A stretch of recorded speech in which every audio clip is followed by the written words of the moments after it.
বিগত ৩ থেকে ৪ দিনের মধ্যেই মিলিয়ন আ ফলোয়ার ছাপিয়ে ফেলেছে ইনস্টাগ্রামে এই ককরোচ জনতা পার্টি। কি এই ককরোচ জনতা পার্টি? নেপথ্যে কে এবং কারা জানবো। আমার সঙ্গে রয়েছেন হাইকোর্টের আইনজীবী শ্রমিক দা। শ্রমিক দা, কি এই ককরোচ জনতা পার্টি এবং কোথা থেকে এই উত্থান হলো ককরোচ জনতা পার্টির? হ্যাঁ, দেখুন, এরা বলতে চাইছে যেটা ১৬ই মে ২০২৬, মানে আজকে আমরা দাঁড়িয়ে আছি ২২শে মে, এখনো এক সপ্তাহ হয়নি। মাত্র ৬ দিন আগে এই পার্টির উত্থান হলো সোশ্যাল মিডিয়া প্ল্যাটফর্ম। তবে নামটা বেশ ভালো লেগেছে আমার, ককরোচ। আসলে ওই প্রধান বিচারপতি একটা মন্তব্য করেছিলেন, কিন্তু আমি বলবো একজন আইনের মানে কি বলবো, মানে একজন আইনের খুব ক্ষুদ্র একজন মানুষ হয়ে বা ক্ষুদ্র একজন ছাত্র হয়ে যে বিচারপতিদের মন্তব্যে অনেক সময় বিরূপ প্রতিক্রিয়ার তো সৃষ্টি হতে পারে, এটা বিশেষ করে সুপ্রিম কোর্টের প্রধান বিচারপতি তিনি যখন করছেন, এই বিষয়টা অনেক চিন্তাভাবনা করে করা উচিত। যাই হোক, কিন্তু এর মধ্য থেকেও বিতর্কিত যে বিষয়টা সেটা হচ্ছে যে অভিজিৎ দীপকে নামে একজন তরুণ, তিনি এই পার্টির হচ্ছে প্রতিষ্ঠাতা। আর সব থেকে বড় হচ্ছে যে শ্রমিকদা, এই যে অ্যাডমিন তিনি কিন্তু আপের অতীত বেশ কয়েক বছর আমরা যদি পেছনে যাই তাহলে কিন্তু আম আদমি পার্টির একজন কর্মী, এবং তিনি তারপর কিন্তু এখন ভারতে না, এখন তিনি আমেরিকায় রয়েছেন এবং আমেরিকা থেকে এই সোশ্যাল মিডিয়া হ্যান্ডেলটি চালাচ্ছেন। হ্যাঁ, সেটাই হলো ব্যাপার। তাহলে যে ব্যক্তি আমেরিকায় রয়েছে, ভারতে নেই, ভারতে নিজের দেশে থেকেই এখানকার বহু মানুষ আছে দুবেলা দুমুঠো খেতে পারে না। যে ব্যক্তি আমেরিকায় রয়েছে তাহলে সে অবশ্যই তার ক্ষমতাশালী, সে একজন ব্যক্তি, যার জন্যই সে এরকম একটা দল খুলতে পেরেছে, তৈরি করতে পেরেছে, এটা তো অবশ্যম্ভাবী। আর হ্যাঁ, সত্যিকারের যে কিছু বিষয় এরা হচ্ছে, কিন্তু এরা মানে বলছে যে যারা পরজীবী, যারা সেরকম কিছু করতে পারছে না জীবনে, তাদেরকে জন্যই এই পার্টি। কিন্তু আর বলছে যে অনেক টেম্পারেচার, মানে হাই টেম্পারেচার বলুন বা লো টেম্পারেচার, সেটা যে কোনো জায়গাতেই যেমন তেলাপোকা বা আরশোলা এটা বেঁচে থাকে, ওই জন্য নামটা দেওয়া হয়েছে ককরোচ, বেছে নেওয়া হয়েছে। তবে এই পার্টির কি আইডিওলজি সেটা সম্বন্ধে যতটুকু আমরা জানতে পারছি যে একটা খুব গুরুত্বপূর্ণ বিষয়, মহুয়া মৈত্র আর আরেকজন ব্যক্তি, সেটা হচ্ছে নাম আমি বলি কীর্তি আজাদ, যে না যিনারা হচ্ছেন যে রাজনৈতিক ব্যক্তিত্ব, তৃণমূলের সঙ্গে বাত্তিক যোগাযোগ। মহুয়া মৈত্র আপনারা জানেন, তিনি বিধায়িকা ছিলেন, এবছর তিনি আর জিততে পারেন, সাংসদ এমপি আর কি। এবছর যদিও তার অবস্থা খারাপ, যদিও তিনি হারেননি বা কোনো ব্যাপার না, কিন্তু তার আশেপাশের জায়গাগুলো সবই তৃণমূলের হাতছাড়া হয়েছে। তো এরাও ককরোচ জনতা পার্টিতে যোগ দিয়েছেন। দেখা যাক এর ভবিষ্যৎ কি আছে। আমি তো রাজনৈতিকভাবে এদের কি ভবিষ্যৎ আছে কেউ জানে না, তবে বলা যেতে পারে যে যে ব্যক্তি প্রতিষ্ঠা করেছেন তিনি আগে আপ পার্টির সদস্য ছিলেন। আপনারা জানেন যে একটা গসিপ, একটা রিউমার তো চলছিলই, যখন থেকে ওই একজন খুব রাঘব চাড্ডা আপ ছেড়েছিলেন এবং হরভজন সিংকে নিয়ে 7 জন মিলে আপ ছেড়ে তারা বিজেপিতে এসেছিলেন, তখন থেকেই একটা শোরগোল চলছিল সারা দেশে। তারপরে এই ধরনের মন্তব্যের পরিপ্রেক্ষিতেই জনতা পার্টির উত্থান, এবং ফেসবুকে এর খুব মানে বিশাল একটা প্রচার ইনস্টাগ্রামে দেখা যাচ্ছে এই মুহূর্তে। বলছে 20.7 মিলিয়ন। হ্যাঁ, 20.7 মিলিয়ন, মানে 20 কোটি মিলিয়ন, মানে দেশের মধ্যে এত লোক, 20.7 মিলিয়ন লোক, তারা কিন্তু অলরেডি জয়েন করে ফেলেছেন। এবং দেখা যাক এর ভবিষ্যৎ কি। যদি এই দেখা গেল যে আমাদের দেশে যে কোনো জিনিস উত্থান, বিশেষ করে রাজনীতিতে, খুব তাড়াতাড়ি হয়। সুতরাং ভবিষ্যতে হয়তো দেখা যাবে যে এই পার্টি অন্যান্য পার্টি সমকক্ষ হয়ে উঠল। দর্শকরা, আমরা অতীত যদি দেখি তাহলে ভারতের প্রতিবেশী দেশ যেমন নেপাল, বাংলাদেশ এবং শ্রীলঙ্কা যেভাবে জেনজিদের বিক্ষোভের ঝড় আছড়ে পড়েছে, এবং তার মাধ্যমে কিন্তু যে মেয়াদ সম্পন্ন হওয়ার আগেই কিন্তু এই নির্বাচিত সরকারের ক্ষমতাচ্যুত করা হয়েছে এবং তাদের ধরাশায়ী করা হয়েছে। সেই জায়গায় কোথাও কি ভারতেও আগামী দিনে এই জেনজি ঝড়ে নাস্তানাবুদ হয়ে যেতে পারে ভারতের নির্বাচিত সরকার মেয়াদের আগেই কি ধরাশায়ী হতে চলেছে? সেটা এখনই তারই সম্ভাবনা ইঙ্গিত। নেই, দেশ অনেক বড়। কিন্তু এটা বলা যেতে পারে ওই ইন্ডি পিন্ডি যে জোট, মানে যে জোটটা এখানে সিপিএম, কংগ্রেস, আবার কেউ মানে জয় মহারাষ্ট্র বলা লোক, কেউ জয় উত্তরপ্রদেশ বলা লোক, কেউ জয় বাংলা বলা লোক, হ্যাঁ, ওই ওই যে একটা জোট ঘোট পাকিয়ে যে বিজেপিকে যে শায়েস্তা করতে পারেনি, ককরোচ জনতা পার্টি যেভাবে উত্থান হচ্ছে, তারা যদি কোনোদিনও রাজনীতি লড়ে, ইন্ডি জোটের থেকে তো অনেক বড় জায়গায় চলে যাবে। 20 মিলিয়ন ফলোয়ার তো মনে হয় ইন্ডি জোটের ছিল না কোনো দিনই। 20 মিলিয়ন কি 1 মিলিয়নও ছিল কিনা আমার অন্তত সন্দেহ আছে। কিন্তু মাত্র 6 দিনে, 16ই মে থেকে আজকে 22শে মে, 6 দিনে যদি একটা পার্টির 20 মিলিয়ন ফলোয়ার বা সদস্য সংখ্যা হয়ে যেতে পারে, এবং যার মধ্যে দেখা যাচ্ছে আমার রাজ্যের অনেক এমপি যোগদান করেছেন, অন্যান্য রাজ্যের এমএলএরা এমপিরা যোগদান করেছেন, সুতরাং তার তো ঝড়, আমি বলবো বিশ্বের সবথেকে গণতান্ত্রিক বড় পার্টি বিজেপি, হ্যাঁ, তার সমকক্ষ হওয়ার ক্ষমতা থাকতেও পারে। এখন দেখা যাক ভবিষ্যতে এরা ভোট লড়ে কিনা, নাকি শুধু সোশ্যাল মিডিয়াতেই নিজেদেরকে আবদ্ধ রাখে, হ্যাঁ, নাকি এরা শুধু সোশ্যাল ওয়ার্ক করে, সেগুলো ভবিষ্যতে বলবে। কিন্তু সবসময়ই দেখুন, পলিটিক্যাল ফিল্ডে আমি মনে করি যে অপোজিশন থেকে শুরু করে সবসময়ই একটা প্রতিদ্বন্দ্বী হওয়া উচিত। আমি বাংলাদেশ ঝড় কি হয়েছে দেখেছি, বা ওই শ্রীলঙ্কা, আমি সেই বিষয়ে যাচ্ছি না।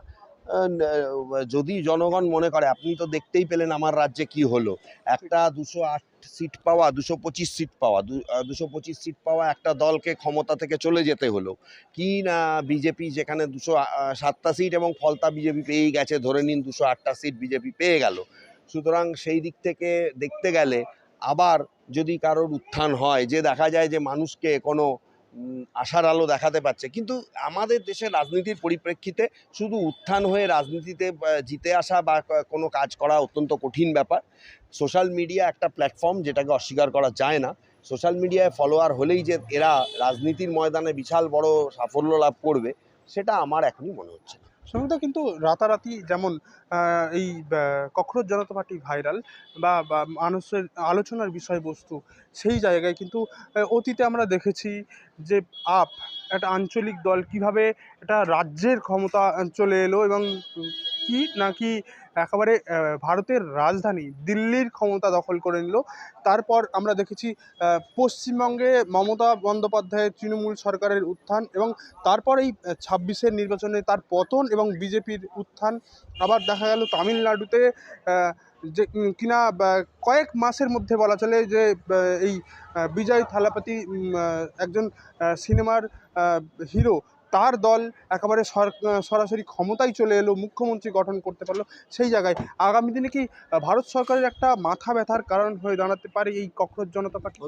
হতেই পারে, কারণ এখন থেকে যদি তারা 6 দিনে 20 মিলিয়ন তাদের সদস্য সংখ্যা হয়, তাহলে 6 মাস পর আমি আশা করবো এই সদস্য সংখ্যাটা অন্তত 50 থেকে 60 মিলিয়ন হতে পারে।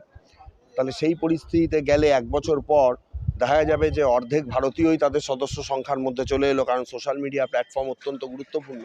সেক্ষেত্রে তারা যদি মনে করে যে তারা নির্বাচন লড়বে এবং সব জায়গায় প্রতিদ্বন্দ্বিতা করবে, আমি জানি না তাদের এজেন্ডা কি হবে বা আগামী দিনে তারা থাকবেন কিনা, কিন্তু যদি লড়েন, একটা কঠিন প্রতিপক্ষ হতেই পারে। এবং বিজয় থালাপতির কথা যেভাবে আপনি বললেন, বা অন্যান্য রাজ্যে যে ক্ষমতায় যে আসার যে বিষয়গুলো, সেইটা যেমন আমরা সত্যিকারেরই দেখতে পেয়েছি।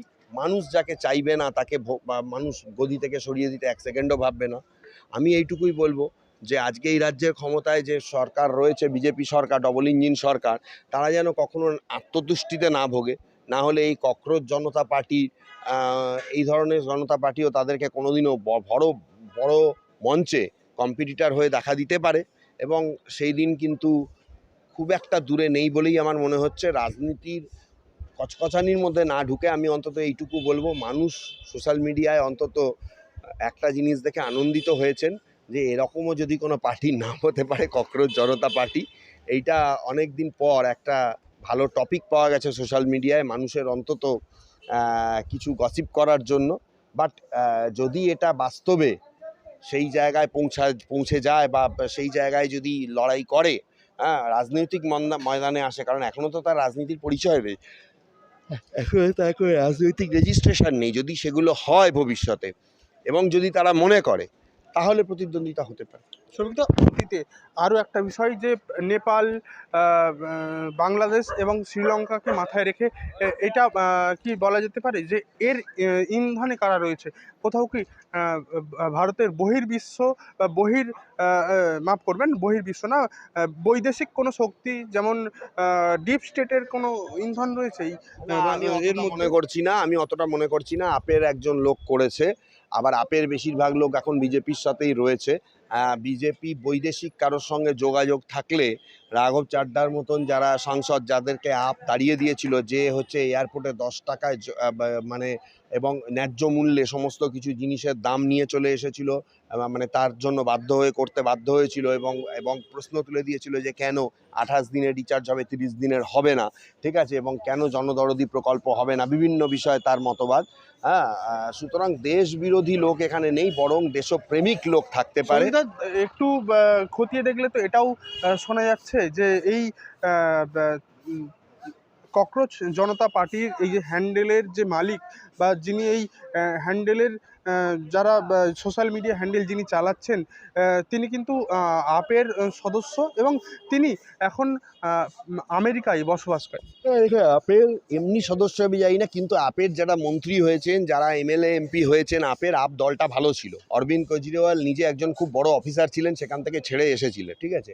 আপকে দেখে দেশের মানুষ প্রথমবার মনে করেছিল যে শিক্ষিত মানুষরা বহু বছর পর আবার পলিটিক্সে ফিরে এসেছে। সুতরাং আপে দেশবিরোধী লোকজন খুব একটা পাত্তা পাবে বলে আমার মনে হয় না, কারণ এগুলো ধরা পড়ে যায়, ঠিক আছে। সবাই তো আর তৃণমূলের মতো চোর নয়। সুতরাং সেই দিকটা কতটা হবে জানি না, তবে হ্যাঁ দেখুন, দেশ বিরোধী হবে কিনা জানি না, দেশের বর্তমান শাসক দলের বিরোধী বা বর্তমান শাসক দলের প্রতিপক্ষ যদি এরা 6 দিনে 20 মিলিয়ন করতে পারে সদস্য সংখ্যা, 6 মাস বা 1 বছর পর বা 10 বছর পরই আমি ধরে নিলাম, ঠিক আছে, সেই জায়গায় পৌঁছাতে ককরোচ জনতা পার্টি চেষ্টা করবেই। এবং দেশবিরোধী কার্যকলাপ করে তারা যদি সেই জায়গায় খুব একটা, কারণ দেখুন এখনকার দিনে পলিটিক্স হচ্ছে অত্যন্ত কঠিন পলিটিক্স। আজকে সামান্য বিরোধিতা করার জন্য, হ্যাঁ, মানে আপনাকে আমি বলছি, সামান্য বিরোধিতা কি, আজকে দেখুন এই যে পুষ্পা, ঠিক আছে, এরা মানে ছোট লোক, হাফ প্যান্ট পরা একটা তৃণমূলের 1.5 টাকার গুন্ডা, হ্যাঁ, সে আজকে কত বড় নিজেকে একটা বিশাল কিছু মনে করতো, অথচ ওর মানে একটা ওই পুষ্পা, ওর একটা জুতো পালিশ করার যোগ্যতা নেই আমার মনে হয়। সে হয়ে গেছিল বেতাজ বাদশা, ওই একটা কি রয়েছে অভিষেক না ধান্দাবাজ, হ্যাঁ হ্যাঁ হ্যাঁ, ওই হচ্ছে যুবরাজ, না ওর নাম ধান্দাবাজ, ওই ধান্দাবাজের ডান হাত ছিল। আজকে ওই ধান্দাবাজও প্রচার করতে পারলো না, পুষ্পা নিজেও প্রচার করতে পারলো না, বরং পোস্টটা ছেড়ে দিতে বাধ্য হলো। এই তো অবস্থা, তৃণমূল দলটাই যেখানে ভেঙে যাচ্ছে। সুতরাং দেখুন, আমার এটা মনে হয় যে রাজনীতিতে উত্থান পতন হবে, তবে দেশ বিরোধী লোক ককরোচ জনতা পার্টিতে কতটা থাকবে, এটা এটা এটা এটা আমার ডাউট। কারণ হচ্ছে যে আপ হচ্ছে এর প্রতিষ্ঠাতা, এবং আপের লোকজন, আপ খারাপ ভালো আমি বলবো না, হয়তো এখানে অরবিন্দ কেজরিওয়াল মমতা ব্যানার্জিকে সাপোর্ট করতে এসেছিল, এটা ঘটনা, কিন্তু আপের লোকজন মমতা ব্যানার্জি তৃণমূলের মতো চোর চিটিংবাজ অন্তত নয়, এটা আমার মনে হয়েছে। এবং কারণ হচ্ছে অরবিন্দ কেজরিওয়ালকে যতবার ভেতরে ঢোকানো হয়েছে সে বেরিয়েছে, এবং তার বিরুদ্ধে আজও পর্যন্ত তদন্ত চলছে, কোনো দুর্নীতি প্রমাণ পাওয়া যায়নি। সুতরাং ককরোচ জনতা পার্টি কতটা দেশ বিরোধী হবে জানি না, তবে দেশের সরকারকে ফেলে দিতে দেওয়ার মতন জায়গায় যদি তারা মনে করে, পৌঁছে যেতে পারে। অর্থাৎ সোশ্যাল মিডিয়ায় ককরোচ জনতা পার্টির এই লাফিয়ে লাফিয়ে ফলোয়ার বৃদ্ধি আগামী দিনে ভারতীয় জনতা পার্টির কেন্দ্রের সরকারের মাথা ব্যথার কারণ হতে পারে, এমনটাই বিশ্লেষণে বললেন হাইকোর্টের আইনজীবী শ্রমিক বাগচি।